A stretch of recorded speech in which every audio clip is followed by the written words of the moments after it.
Hey everyone, welcome back to Brian's Mysteries and Adventures on Trail. I just wanted to say hello and say thank you in person for all of your support, all my subscribers and all my new subscribers.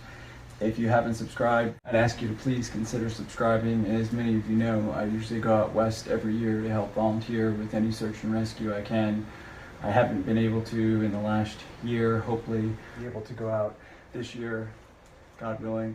Today's case, we're going to be talking about the disappearance of Derek Lueking. He was 24 years old when he went missing in the Great Smoky Mountains National Park area or along the Appalachian Trail. There are a few discrepancies, but as always, I'm going to give you all the information on the case. Derek was 24 years old when he went missing on March 14th of 2012 from his home in Louisville, Tennessee. This is a picture of Derek. At the time, he had short brown hair, green eyes, a beard. He is 5 foot 11 inches tall, 220 pounds. He was last seen wearing black track pants and white tennis shoes. He may have been carrying a Realtree camouflage rain gear jacket and a small dark colored day pack. This is a map of the town where he was living at the time. He had just recently graduated college and was working as a tech at a local psychiatric hospital. On March 15, 2012, Derek didn't show up for work and was not answering any calls, so his roommate Ryan called his family and told him that he hadn't come to work. He was very concerned. His parents immediately jumped in their car and traveled from Virginia down to Tennessee. They got there and it was sort of a rainy, dreary day. They went to Derek's apartment to try and find some answers, and he wasn't there. Ryan and his family, they looked through Derek's computer. The first thing they noticed that Derek had spent over $1,000 at places like Bass Pro Shop, Knife Works, and Coleman's for all kinds of camping, hiking gear, survival gear. They also found evidence that showed that he had made reservations at different hotels, as well as a reservation at the Smoky campground in the Great Smoky Mountains National Park. He was a big fan of the TV show Bear Grylls, so he bought one of his day packs that had a multi-tool pack and some other survival gear as well. The family immediately got in their car and headed to Great Smoky Mountains National Park and tried to retrace his steps. They had figured out that he had stayed at the Motel 6 on March 14th, the Smoky campground in the park on March 15th. Here are some maps to give you an idea of the trails and the area where that campground is located, as well as how big it is. This is a picture of the campsite that he is thought to have stayed at. It's not 100% sure, but I thought I'd put it in there. After having no success finding Derek or any clues at these areas, they knew that he had stayed at the Microtel Hotel in Cherokee, North Carolina on March 16th. So that is where they headed next. Here's a map of where that town is. It's just a little bit south of Great Smoky Mountains National Park. This is just a close-up map of the actual hotel. This is a picture of the actual hotel. When they got to this hotel, they were given access to his room as well as video cam footage of the hours and time when he was there. The first thing that they noticed was in the room, everything looked normal except for there was a bottle of some kind of alcohol on the floor. There was also a Bible found on the bed. The video footage showed him leaving that hotel at 4 a.m. in the morning. It also showed him wearing the Bear Grylls day pack that he had purchased. Derek's family then continued to drive throughout the area that they believed Derek would have traveled to. They eventually came to a place called Newfound Gap. It was then on Saturday, March 17th of 2012 at around 8:30 a.m. in the morning at the Newfound Gap parking area in Great Smoky Mountains National Park that they found his white Ford Escape. Here's a map to give you an idea of where that is. It's right on the Tennessee-North Carolina border, and it's right along the Appalachian Trail. Unfortunately, finding the car only made them more confused. They found a note on the front seat saying, quote, "Don't look for me." His wallet and car keys were found inside. The note wasn't addressed to anyone, so it could have been for the park staff just to let them know he was out hiking.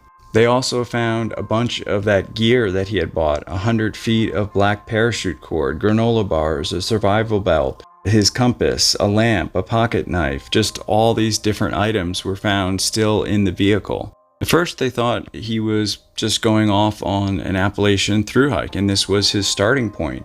They did know by the things that weren't in the vehicle that he had that Bear Grylls day pack, which contained multi-tools, a knife, some survival gear, some food.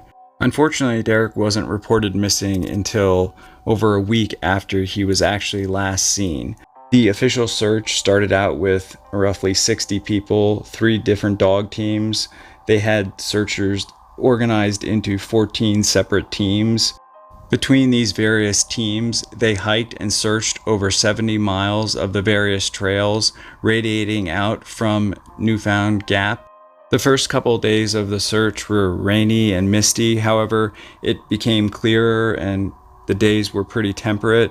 This is a very well-traveled and generally busy area, so they were talking with and interviewing all the campers and hikers that came into the area.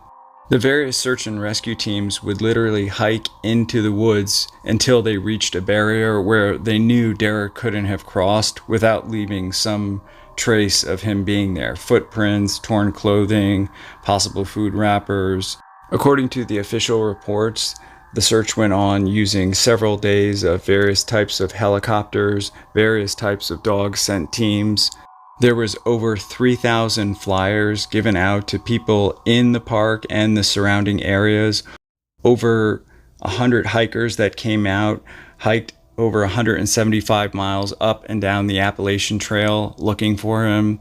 The search got even more confusing and complicated because on March 18th of 2012, another young man, Michael Giovanni Coquinci, 23 years old, went missing in the very same area. Sadly, 6 months later, in August, a group of park employees who were walking around on a field discovered belongings to Mr. Concini and eventually his remains. As for Derek, the search started to scale down. However, his family got together on March 24th and 25th. They had over 60 people come together, hand out flyers.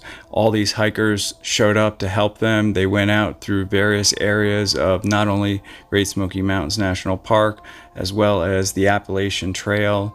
But unfortunately, through all these efforts, they weren't able to find anything either. They also were interviewing and talking to the various thru hikers and campers that had been in the area, asking if they had seen Derek or anyone that looked like him, possibly seen any of his belongings that he had last thought they'd been seen with. Not one clue or piece of evidence ever surfaced. Derek remains missing to this day. So what actually happened to Derek? Was he really planning a thru hike? Was he going out there with intent of living the life of a hermit? His friends and family said that before he went missing, he had started drinking and smoking more. However, he had gone to a university that prohibited that, so they thought it was just because he wasn't allowed to in college, so he was letting loose a little bit, so to speak. His friends and family all said that he wasn't suicidal. However, he didn't seem overly happy with his job, and one Reddit user said that he had actually worked at that psychiatric hospital for 10 years, and he said it was a very depressing place to work. The quality of life for employees wasn't good. Despite all this, they did not believe that Derek would commit suicide. Foul play wasn't officially ruled out. They had his car towed out of there. He could have met with foul play after he had left his vehicle. It's possible, who knows. Another theory was that he set up this extravagant disappearance and maybe had help from someone else to go start a new life somewhere. This theory ultimately falls apart because his friends and family says that he would have at least told his best friend or at least one family member, but again, who knows? Derek has now been missing for over 10 years. Of course, his family, his friends, they still want answers. At this point, they think he's most likely dead, but it's also possible that he's living a new life out there somewhere. In one of the interviews given by the parents during the search and months after Derek had gone missing, they said, "Derek, please, if you're out there, call us. Even if you don't want to come home, just let us know because you're driving us crazy. We're going out of our mind with worry."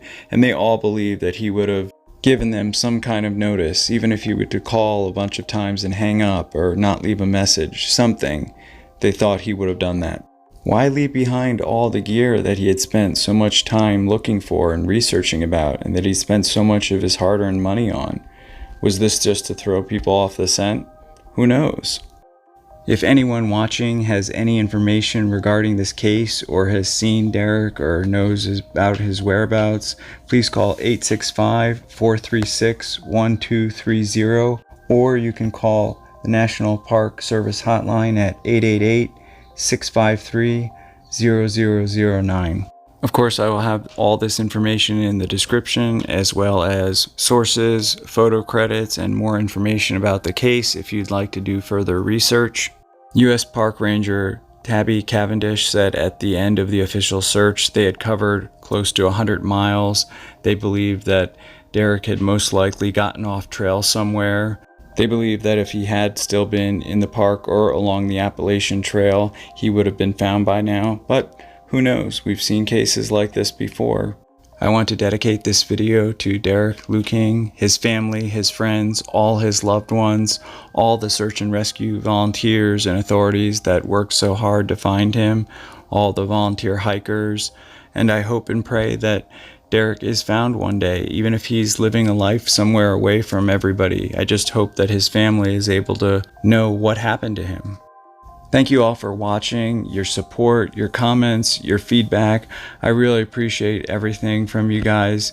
I love hearing from you all, so definitely leave me a comment or send me an email about your adventures. Special thank you to co.ag for providing the background music.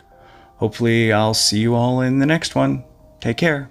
Hey everyone, thanks for sticking with me to the end.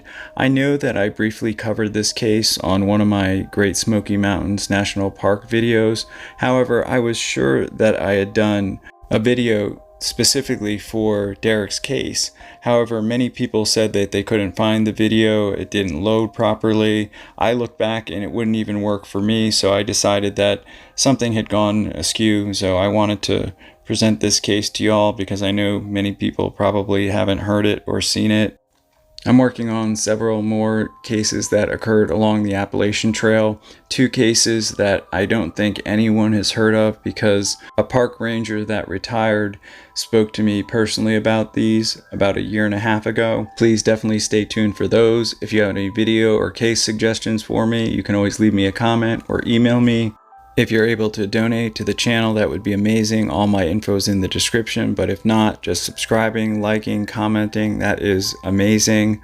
All right, everybody, be safe out there.